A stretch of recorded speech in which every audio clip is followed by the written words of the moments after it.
If you've ever seen James Cameron's 1997 film blockbuster Titanic, you may recall seeing this moment as the ship was sinking. All right, boys, like the captain said, nice and cheery so there's no panic. Gentlemen, please, stay exact. Wedding dance.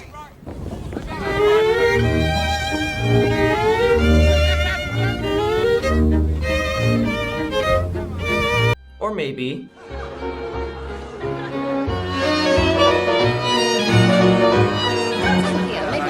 and possibly...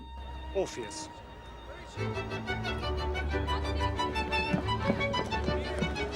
Music to drown, boy. Now I know I'm in first class. Now, hold on, Tommy. Was there actually music to drown by? And if so, what music was it and why was it being played? Before we can answer that, we're gonna need some context.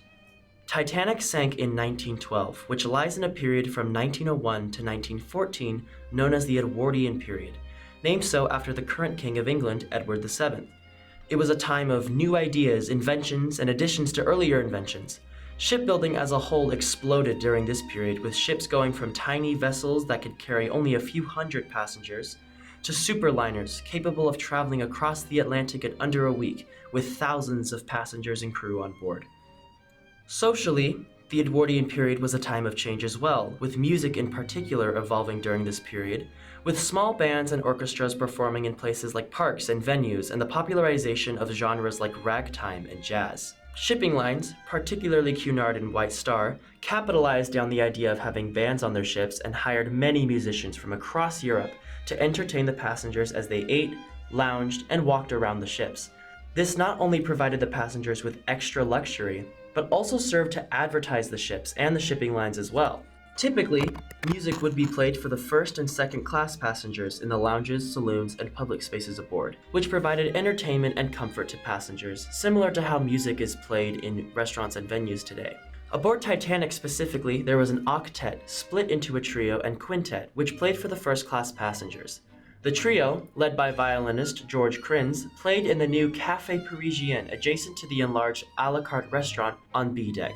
This was to create an environment similar to that of a cafe in Paris, with light music in the distance and French cuisine for those enjoying their afternoons. The quintet, led by violinist Wallace Hartley, played for the first-class passengers in the dining saloon on D deck and the lounge on A deck, as well as sometimes making an appearance on the boat deck level of the grand staircase. The musicians themselves came from all sorts of backgrounds. Wallace Hartley was 33 when he joined the band aboard Titanic after a successful career both in and out of the sea. He toured in England for 3 years as part of the Carl Rose Opera Company, before he was hired by the Cunard Line to play aboard their new vessels Lusitania and Mauretania. Also on board Titanic were Theodore Bailey, Roger Bricot, John Clark, John Hume, George Crins, Percy Taylor, and John Woodward.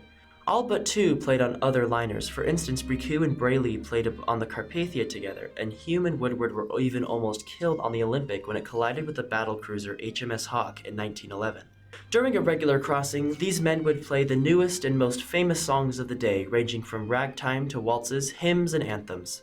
On April 14th at 11:40 p.m., Titanic struck an iceberg, opening a fateful 6 watertight compartments to the ocean. And just 2 hours and 40 minutes later, at 2:20 a.m. on the following morning, it sank, taking the lives of 1,496 passengers and crew. The time the ship's quintet, led by Hartley, began playing for the passengers is around 12:15 a.m., where they played in the first-class lounge, as reported by first-class passenger Jack Thayer, who recalled that they, quote, were not much attention at all. Passenger Emma Schaubert also recalled them playing in the lounge, however she referred to it as the drawing room in her account. At some point, possibly closer to 12:40, it was noted by several survivors that the band had stopped their playing, went down to their staterooms, got their life belts on, came back up, and resumed their playing. However, the exact time, method, and order of which they went down is disputed. Mary Futrell recalled that just before the launching of Lifeboat 9 at around 1:30 a.m., she recalled the band playing on the boat deck level of the grand staircase, just by the piano. At some point, they might have gone out onto the open boat deck. However, this is disputed among Titanic historians due to multiple conflicting survivor accounts. Multiple survivors in the lifeboats recalled hearing the band clearly over the panicked crowd, which would indicate that the band was outside. However, steward Edward Brown, who was helping with the lowering of Collapsible A, just forward of the grand staircase, recalled that they were inside next to their piano. Wherever they were, it is evident that they played close to the end, as many people both on and off the ship recalled hearing them as the ship took its final plunge. Putting an exact time of when they stopped playing is difficult, however it can be assumed that they stopped no later than 2:15 a.m. As Titanic dived and took its final plunge, a wave washed up onto the deck, sweeping dozens of people into the sea. Judging by where the band was at the time, we can deduce that they would have been swept out as well, putting a chilling end to their performance. So what was Titanic's band playing during the sinking? Well, each member got a book called the White Star Songbook, which contained all the music they played. Because the trio and the quintet got different songbooks with different music in it, we're going to focus on the quintet, as they were the ones most likely playing to the end. One of the most recognizable pieces the band played during the sinking was Alexander's Ragtime Band, which was reported to be played by Major Arthur Pedchin, Lily Futtrell, Marjorie Newell, and George Brereton. Also reported by Marjorie Newell was The Merry Widow, Turkey in the Straw, and 1 o'clock in the morning I Get Lonesome. First-class passengers remarked to Jack Snyder on the Carpathia that Home Sweet Home was also being played.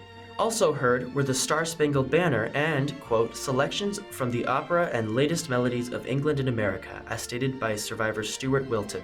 While we don't know for sure when each song was being played or how many times they were played, we do know that there was music. However, the most famous piece that the band played was Nearer My God to Thee, which was played right as the ship sank from under them, in a final attempt to calm the passengers and provide solace, forever cementing these men into the history books.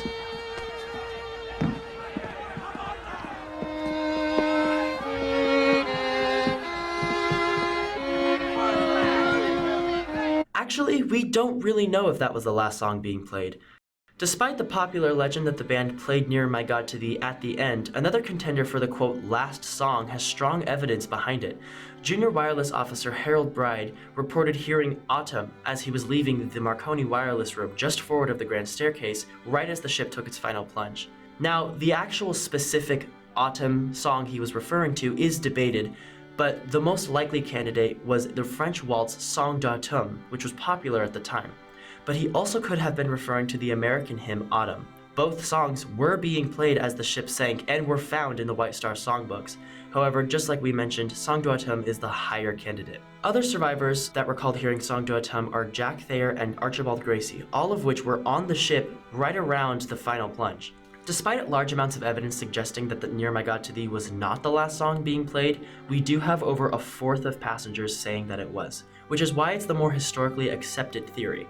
A finer question to ask is, rather than which song was being played, which version of the song was being played? Unbeknownst to many people, Near My God to Thee actually has multiple versions, each stemming from parts of the world and different religions. The version heard in American churches, as well as James Cameron's movie, is the Bethany version, created by Lowell Manson. However, in England, it is J.B. Dyke's Horbury version, and among Methodists, it's Sir Arthur Sullivan's Proprio Dio. So which version was being played as the ship sank? Well, the most likely candidate for that version is probably Proprio Dio, as Wallace Hartley was a Methodist. However, Titanic was owned and operated by a British shipping company, which could mean that Horbury was the last version played. Either or have strong contenders for them being the last. So why was music being played?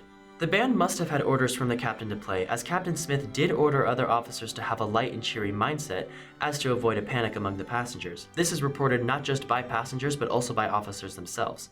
However, the band could have stopped whenever they wanted to and chose not to up until the end. Each member was close with every other member, and there must have been some acknowledgement that they were not going to survive, and thus they could have been playing for each other. Or possibly they could have been playing for the passengers to keep them happy and to remind them what they were living for. However, it is true that none of the band members survived the sinking, and only a few of their bodies were identified after the fact. Ultimately, the band playing on Titanic has undoubtedly had an effect on the way we view the disaster as a whole. The musicians not only soothed the passengers as the ship sank, but also provided solace and showed incredible bravery as they did what they love in the presence of death. In popular culture, the band playing Near My God to Thee is present in every single Titanic movie. with the song itself being associated more with the Titanic rather than its original purpose as a hymn to show one's relationship with God. In fact, the song shows up numerous times in the media during scenes of panic and chaos. Wallace Hartley himself has become a legendary figure in the Titanic world, alongside figures like Benjamin Guggenheim, Thomas Andrews, Bruce Ismay, Captain Smith, and Archibald Gracie. His violin can be seen in Belfast at the Titanic Museum there, and here's a photo I took of it when I was there in June this year. While the specifics of how or what or why music was played as the ship sank cannot